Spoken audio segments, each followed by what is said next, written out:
Welcome to Reimagining Us. I'm Nichole Argo, a social psychologist and the director of Together Up, and my co-host is Scott Hutchison from E Pluribus Unum. Thanks, Nichole. Good to be here. Good to be with everybody. Today we are honored to welcome Dr. Seth Kaplan. He is a leading expert on fragile states, a professorial lecturer in the Paul H. Nietzsche School of Advanced International Studies at Johns Hopkins University, a senior advisor for the Institute for Integrated Transitions, and consultant to multilateral organizations such as the World Bank, the U.S. State Department, the U.S. Agency for International Development, and OECD, as well as developing country governments and NGOs. His most recent book is Fragile Neighborhoods: Repairing American Society, One Zip Code at a Time. Seth, thank you so much for joining us today. We are incredibly excited to talk about how this work overlaps with our core interests of empowering everyday Americans to build connections and belongings within their own communities. It's my pleasure, and I'm especially grateful for us being in person today for a good conversation. Us as well. So why don't we start off with some of the basics? Your work focuses on, quote, the deep, invisible dynamics that underpin societies and shape the choices people make. Can I ask, what do you mean by that? Imagine for a moment that we have this huge iceberg in front of us. If we're a boat, we're only seeing the top, what's above the surface. So what's above the surface? It's events, it's policy fights, debates on some issues, but that's maybe 10% of the iceberg. What is beneath the water? And so when we're looking at a country, yes, there's stuff that makes the news every day, mostly debates on issues, debates on personalities, politics, and again, some events, some maybe something about the economy, but there's a lot going on underneath that. For me, what's most important is how the society is working, how relationships are working or not working between different parts of the society, between different people. And so when I say invisible, we could talk about a lot of things, but for me, what's most important when I look at a country are what are the social dynamics. The social dynamics and the health of a society never appears in the newspaper. It's most closely reflected when you see something like number of people dying from suicides, number of people dying from drug overdoses, or things like that. But mostly, it's not in the news, and yet it is arguably the most important element in how well a country is doing or not doing well. So with social dynamics, that would include relationships, like you mentioned, social norms, level of trust. Like, what does that mean? I think on the most foundational level, it's relationships, the institutions that shape the relationships. Use the word norms. So you could say institutions as in organizations, or in many cases, social networks or unregistered institutions. I mean, relationships with your neighbors. You can't find that on a data sheet, but that's arguably been one of the greatest changes in America is our relationships with our neighbors in the last many decades. So norms are a form of institution if you think about institution broadly, and I would include the formal organizations, the informal dynamics, and the norms, and how all those things affect the nature of how we treat each other. You know, thinking about your new book, your idea, you started this conversation talking about globally and a worldview. Why did you want to take it to the neighborhood level? Why did you want to take that work into neighborhoods across the country?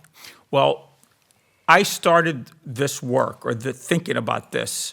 My day job for many years has been working on fragile states. I literally, in the next 24 hours, I have to have phone calls on Libya, on Nigeria. In the last, many months, I've been to Ukraine, I've been to Mexico, I've been to Northern Africa. This is my day job. And only and here I live in America, and I don't think about America so much, but only around 2015, 2016, and people know me as the fragile states person, I would come to a coffee or a meeting in Washington, and people would, without any prompting, ask me, is the U.S. becoming a fragile state? That was partly serious, partly in jest, because we're not in Sri Lanka, where they had a civil war for 25 years. We're not in Somalia, where they have no government for 33 years. We're in America. We have a constitution for over 200 years and whatnot, and lots of great institutions. But something about that question meant that it needed serious exploration. And I spent many years reading a lot, going around like I always do, wandering. I wandered the neighborhoods of a place. I wandered the parts of a country. I literally went to Kentucky, Louisiana, Detroit, and so on and so forth. And I spoke to a lot of people. And I think my conclusion was, we talk a lot about, for example, polarization. We talk a lot about what's wrong with our country, but from a very national perspective. And when you look closely and you think, what has really changed in America? Our Constitution hasn't changed. Our political institutions haven't changed. In many ways, we have many, many more nonprofits, better technology, better companies, and yet something is clearly not going well in our society. And my work on fragile states has always been, first and foremost, what is it with the relationships and institutions? Many people focus on policy or technical answers. I always was interested in society. So I'm looking at America and asking, we have the same formal institutions, and yet we have completely different results. And so you have to ask yourself, as the leading question, what has changed in these, let's say, 50, 60 years in our relationships? And you could look at that on certain levels, the micro or the macro. But for me, what's really changed is actually not the macro, which gets the news. It's the complete decimation of the social fabric, the local community. So I didn't start looking for neighborhoods and local communities. I ended there from all this exploration with the single question, what has changed the most in our relationships that is upstream from what we are actually seeing, that above the iceberg. And what has changed the most is the clear decimation of these local institutions and local relationships. So I ended there only after all that exploration. What makes, and I really appreciate that, and it makes perfect sense. But then when you think about the word fragile, when there is strong civil conflict, when there's obvious, issues that people can touch or vote for or vote against, when you look at the fragility of a neighborhood and the social fabric, what are those types of things that cause that fragility in a neighborhood? Let's present two pictures.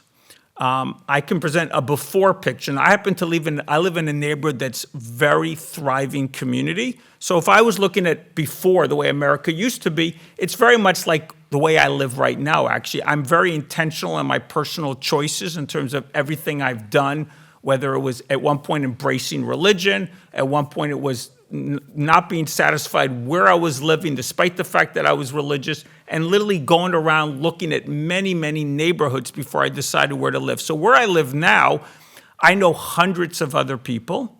I'm involved with lots of local organizations. I literally I can go down the street with a sense of joy because I know the people behind the doors. I know what they do, or at least at some level. I know what how many kids they have. I know where the kids go to school. If you ask my wife, she would tell you what was wrong with their interior decoration. I mean, you have that level of relationship. They're not my friends, they're my relationships. And we live in a sense that we have a sense of togetherness. We have a lot of overlapping relationships, and we have a lot of institutions. If I was to sit down and count, I would think my neighborhood has 20, 25 institutions. They're not all neighborhood-based, but they have a lot of stuff in the neighborhood. My kids go to a school that's very neighborhood-based. I'm on a nonprofit that's special needs kids. It's not only neighborhood-based, but maybe half the people who run it are in my neighborhood. And you could go on and on and on. We have restaurants, the owners live in the neighborhood. And so we have all these things going on. And this, I think, is how America used to be. And what does that mean is we need to spend time first of all, you're being trained every day to think that I trust these people, because if I have a problem and I bang on the door, my kid falls and has his chin is bleeding. My wife picks my son up, doesn't go to the hospital, goes down the street without telling me, looking for the closest nurse, and comes back with him Band-Aid. We don't have to think, we just react and we trust people. And it gives you first of all, it changes your psychology. It changes your norms of how you treat other people. Plus, for example, I'm on the board or I'm involved with some organization. You're constantly practicing compromising. You're constantly practicing disagreeing, but coming to some agreement in the end. So this experience is how I think most Americans, the Americans that Robert Putnam would write about, the Americans that Alexis de Tocqueville would write about, those are different types of Americans, different time periods. But it was a lot of those local institutions that people experienced. Today, if you live in the after, how things are today, you likely don't know your neighbors. You likely have very few people that you might say hi to, but you may not say hi to. You may barely recognize your neighbors. There's no local institutions. Your kids are driven to a school. You go shopping someplace else. If you pray, you go to a church someplace else. There's not really a neighborhood association, or if there is, only a few people show up. So what is it that gives you this daily routine where you are with people, experiencing people, trusting people, and it's just a completely different way of life, and it just changes your feeling. I feel a sense of joy when I walk down the street. I think most people do not feel a sense of joy.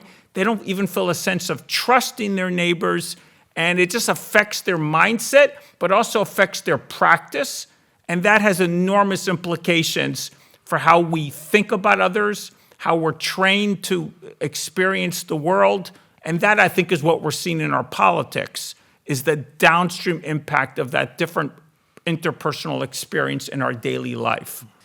Thinking about our audience, thinking about the people who are listening, and they all want to live in your neighborhood, as do I. Please visit. I'm waiting for your visit. Thank you. What would you tell them, thinking about people in rural communities, small communities? What could they do to start that first associational moment? I would not limit it to them. I think we all can start. Again, it depends upon how much space you have in your life. It depends upon who you know. It depends upon what's going on in your neighborhood or your town or your community. At the very least, you could organize a block party. You could go and knock on the 6 or 8 doors around you and try to meet your neighbors. Those are really, you could look for some institution that was very place unique, that was very local, whether it's your neighborhood, the neighborhood over. You could try to volunteer, join something. Those are relatively low-hanging, easy things to do. If you want to be a little more ambitious, I would say partner with 3 or 4 other people and try to do more than that. Can you create some local institution?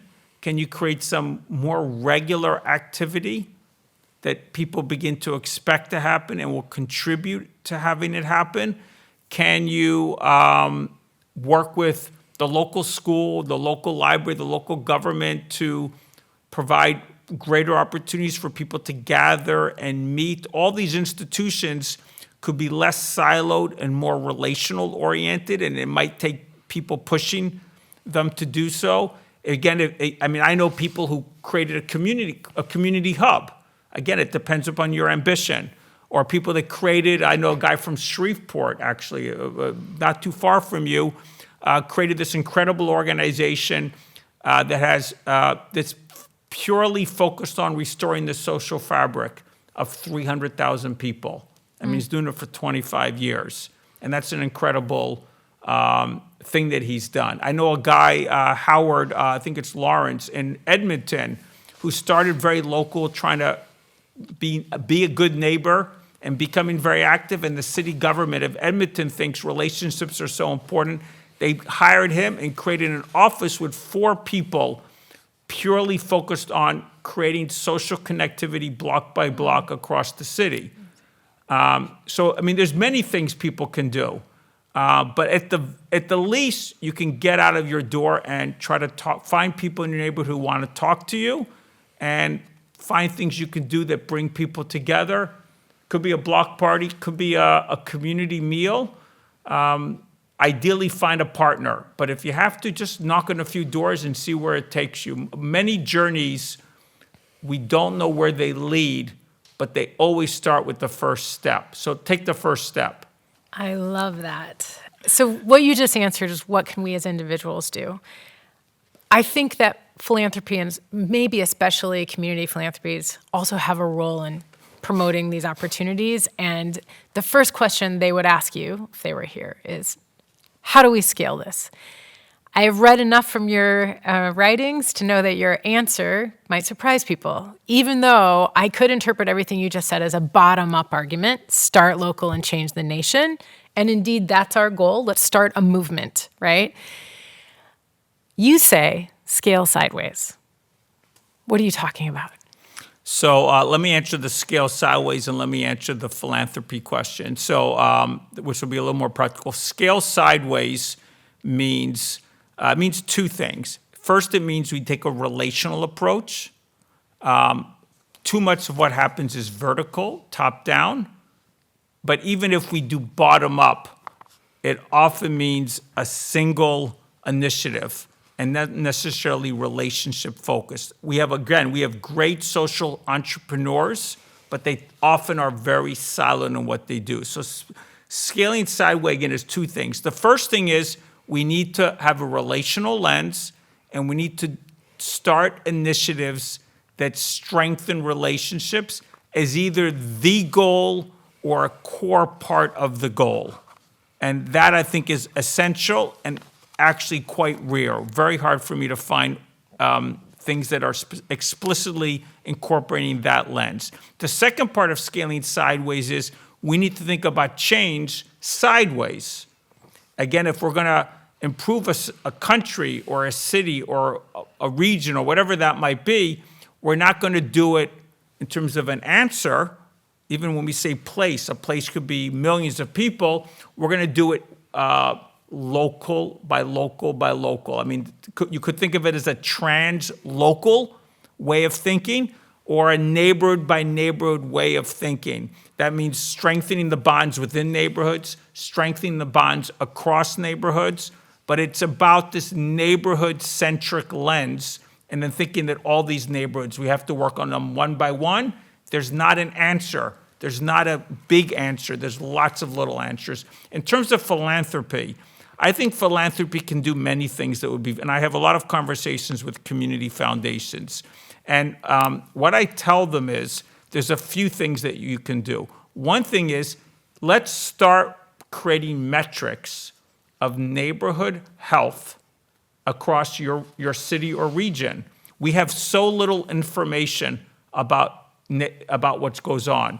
And those metrics are not purely relational. Some of it might be economic, like social mobility or things like that, things involving housing and stuff like that. Could be housing mix as well as vacancy rates and stuff like that. But some of it is very relational about everything from within families to across families.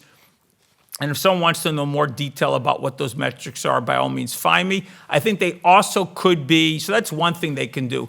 Another thing they could be doing small grant programs that encourage neighbors. Basically, you're looking for encouraging neighbors to work together, street by street, having them have some skin in the game, in which you're giving them grants to cooperate to make their streets better.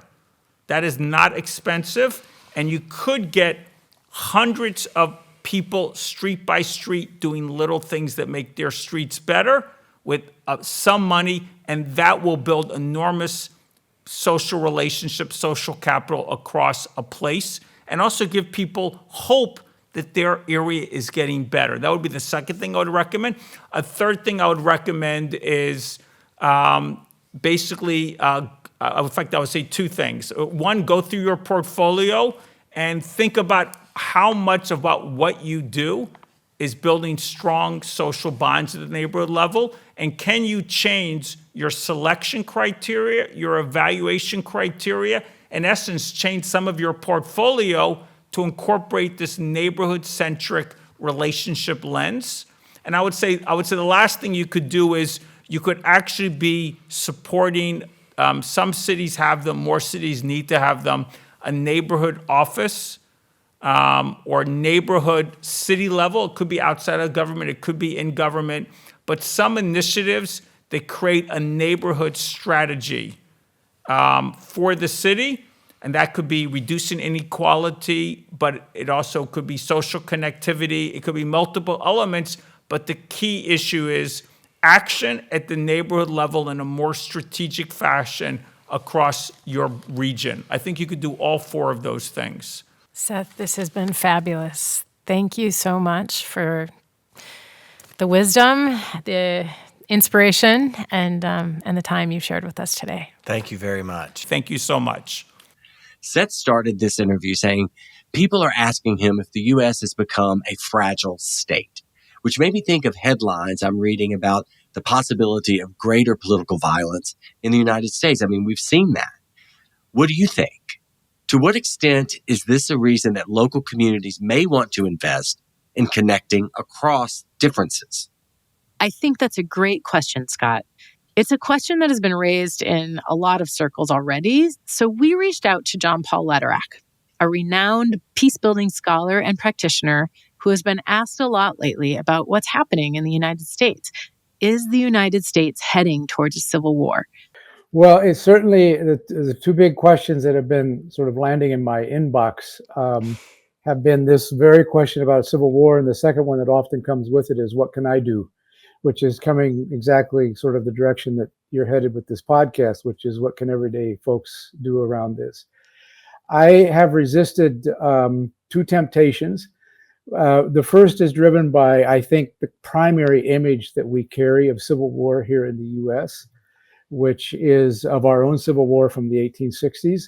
And I don't think that we're headed for a state versus state, region versus region type of war. The second is that I don't think that there's an exact international case. I've worked with dozens and dozens of those over 40 plus years. I don't think there's an exact international comparative case with what we have here. So what I've tried to do in a very small little book called The Pocket Guide for Facing Down a Civil War is to look more carefully at the dynamics that I have found prevalent in places where there has been open and very sustained violence over long periods of time that I've often worked with. This, just to give examples of locations, at places like Colombia, the longest standing armed conflict in this hemisphere, Northern Ireland, West Africa, Nepal. These are often situations that from the outside we refer to as civil war because they're internal armed conflicts. People locally often don't use the language of civil war to describe their own situation. In Northern Ireland, they always referred to it as the Troubles. And there's sort of a language that evolves around it. What I was after was to see if I could identify key dynamics that seem to repeat over locations and that are useful to look at with reference to how they emerge and evolve, but also then to bring forward some examples of how people responded to those dynamics. So, just to give an example of a dynamic or two, one of those is that for many of these places, when people look back, they say that they can see the beginnings of the signs of violence beginning to emerge, but it was considered to be sporadic, almost like it was sort of lone wolf for things that were happening that had reference points that they weren't quite sure how to understand.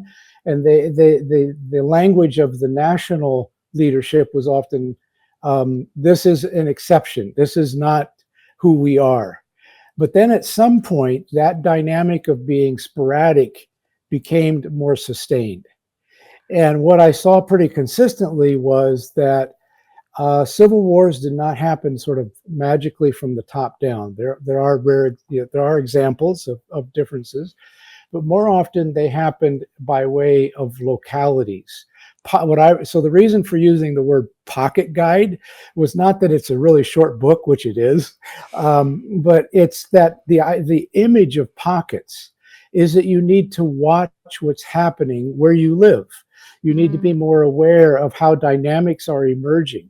And I think, if we do look here at the US, there are certainly signs of people expressing great concern that they believe more political violence is coming, especially during and after this election period.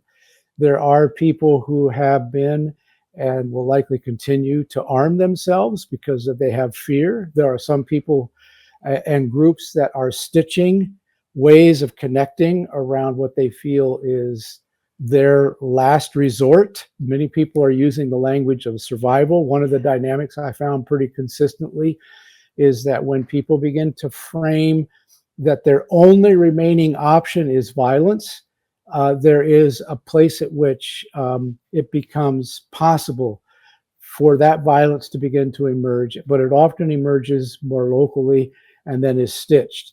So these are the kind of things that I was watching and trying to describe in this little book, and that are, I believe, the phrase I would use is that while we have a great deal, a deep sense of American exceptionalism, we are not exempt from the dynamics that can produce repeated cycles of violence, and that we should watch and begin to engage more carefully where we live to build relationships that create a fabric of resistance against that coming forward, primarily with the commonality that I think many of us share, that democracy requires us to do politics without violence, and that we are capable of doing that even amidst great difference and historic harm. One thing that stands out to me there is the importance of the local, and that it can look really different in different places, right? This idea of pockets and being aware of the state of our communities and what we can do there. I have a follow-up question on that, but first, did you want to follow No, go ahead, finish. And that follow-up question gets back to something you said at the beginning, which is, what can individuals do? How do we push back against these dynamics in our lives and communities?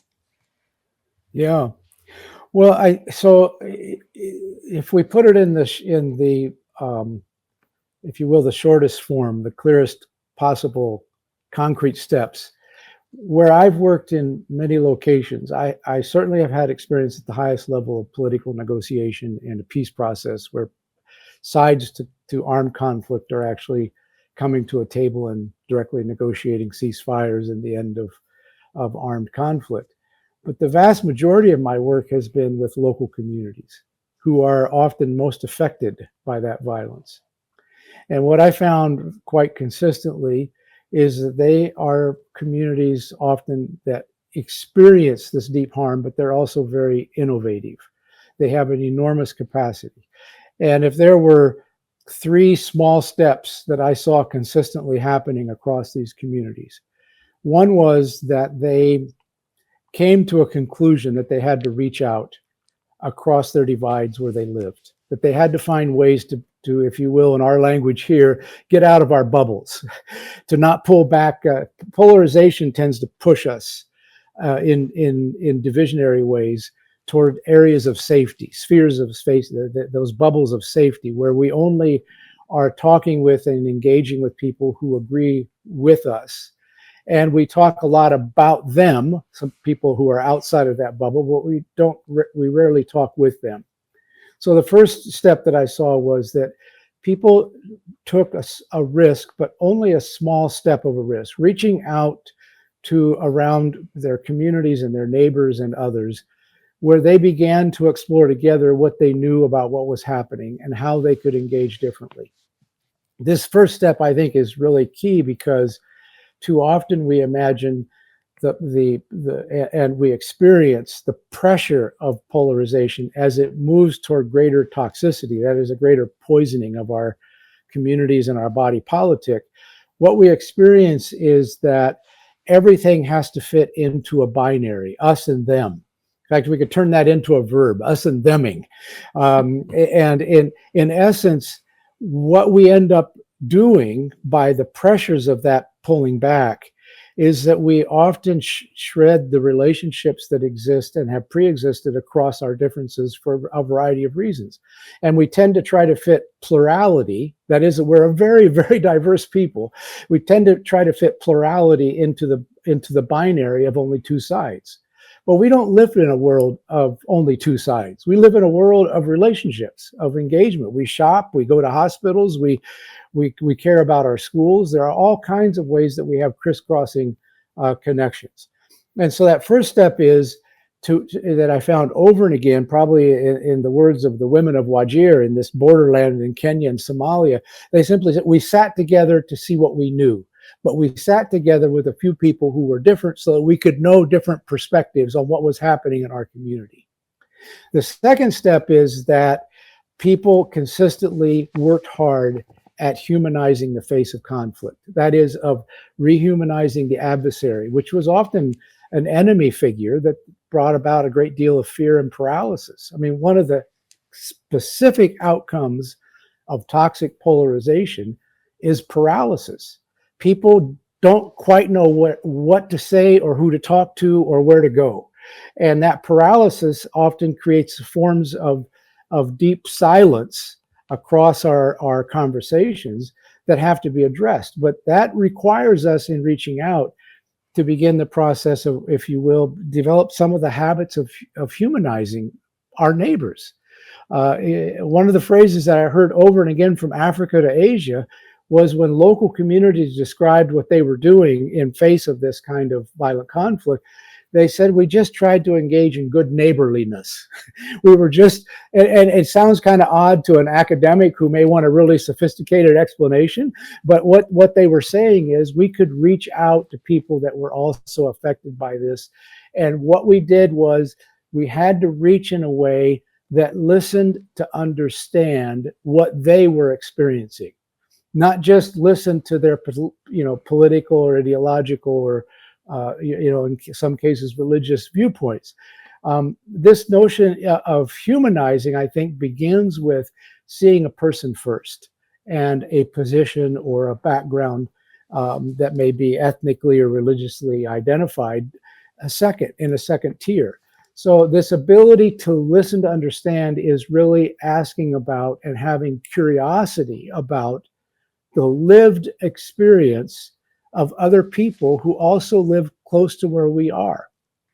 Even though those experiences may have long historical roots that are different, having that ability to stay with and be curious about their lived experience is very significant beyond the content of our political proposals or ideas at any given moment. And the third element, and this is maybe the hard one, this is not the work of a one-time visit or tourism. This is about staying with the conversations, even when they get rough and tough and difficult.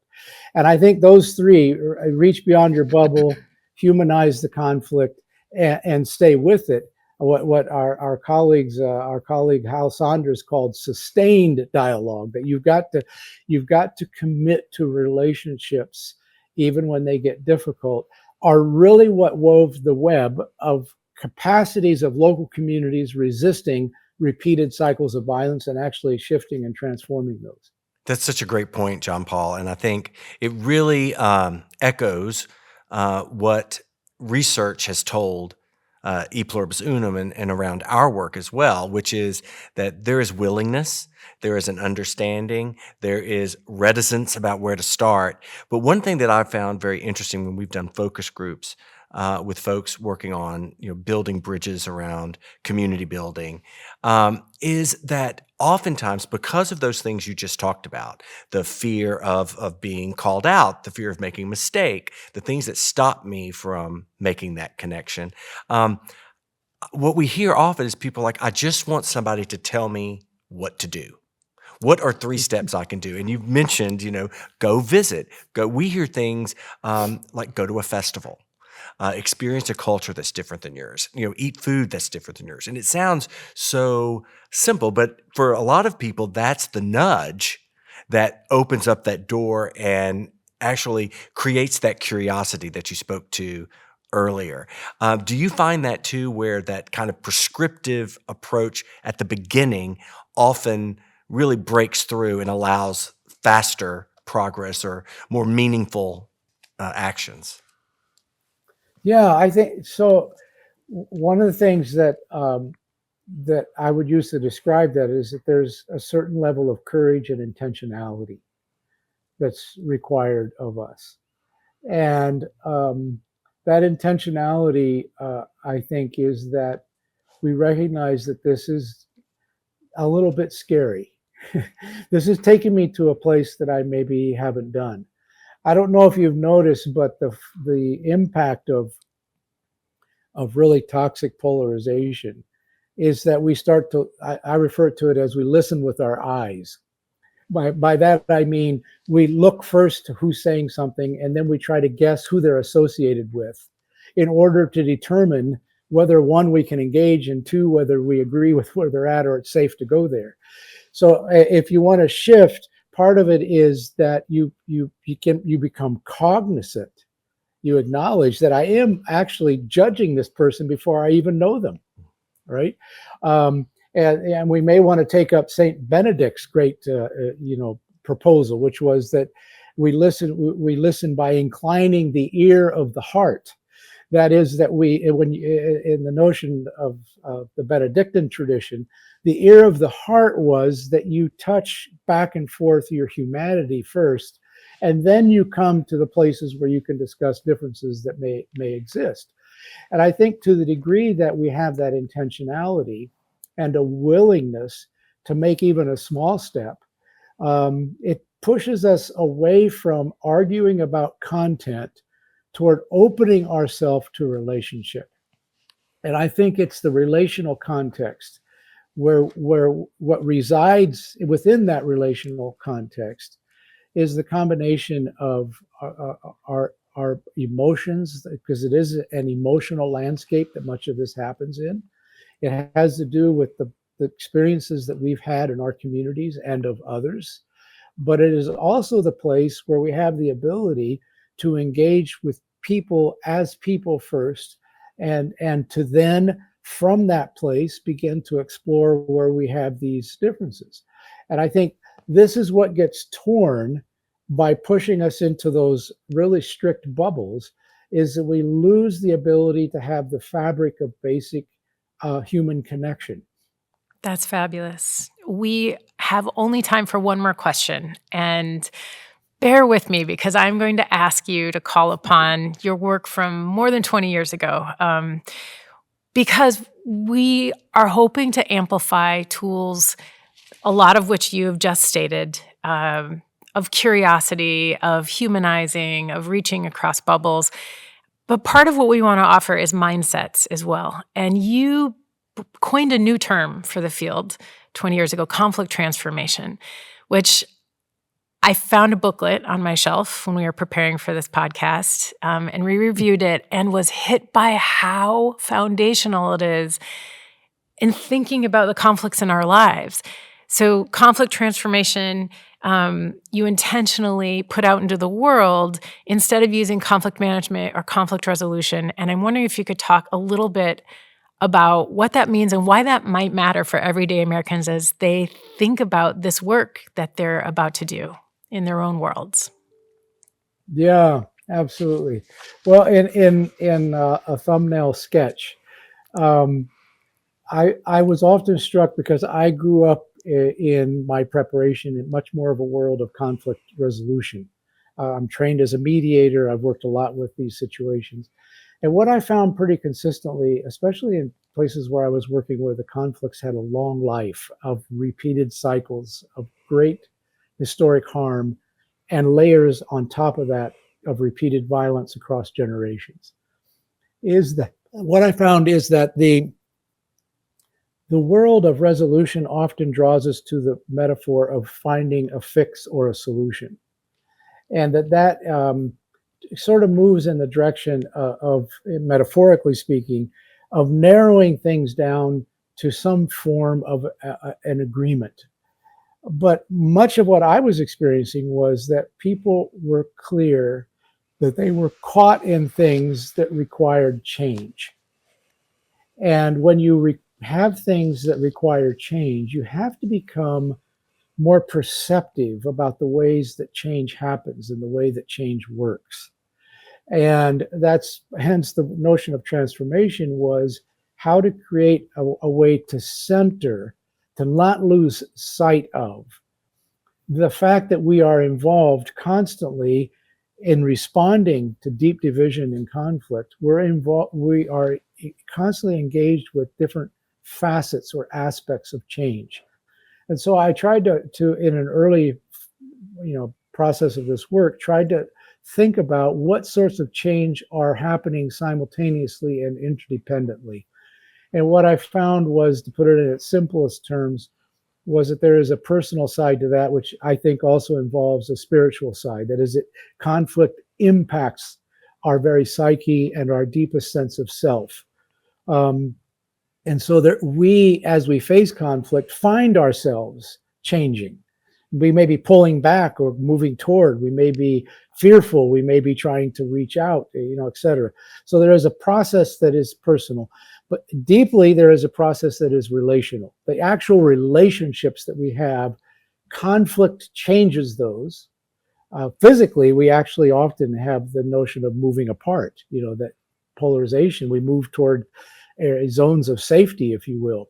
We physically, if you're in a work setting and you've got a conflict with a colleague, you may notice that when you come out your door and see that colleague down the hall, you take a different hallway just because you're not ready for that particular conversation. That's actually, an impact on you personally, but it is a metaphor of the relational shifts and changes that are happening. So conflict changes relationships, and we have to engage creatively in what kind of and quality of relationships we actually want. The third element is that conflict has the capacity to shift whole structures and systems. I grew up in the era of the civil rights movement. My heroes were people who were, engaged in ways that were saying that historic racism has no place in this country, and we have to find a way to actually live up to the very ethos of what was placed in the origin of our Constitution, that we are all created equal, and that things have gotten out of kilter here in very significant structural and systemic ways. How do we engage in ways that shift those systems? So there is a systemic and structural elements of change. And then the deepest one that I found was cultural. How deeply embedded in our mindsets and our viewpoints, our understanding of each other and of change and the horizons we're trying to journey toward together, how those have deep roots in the differences we have in where we grew up, how we grew up, and the ways that we make sense of the world, this deeper cultural component. And what transformation was trying to do was very invitational. It was saying that while this particular moment we have an episode of conflict that is capturing our attention and around which there are issues that we do have to find solutions, underpinning that episode of conflict, we have an epicenter of energy in our relational context that is about how we are envisioning ourselves and the changes that we need in order to create a greater sense of holistic health and well-being and an ecosystem that permits us to fully live into our humanity and our well-being as a wider community.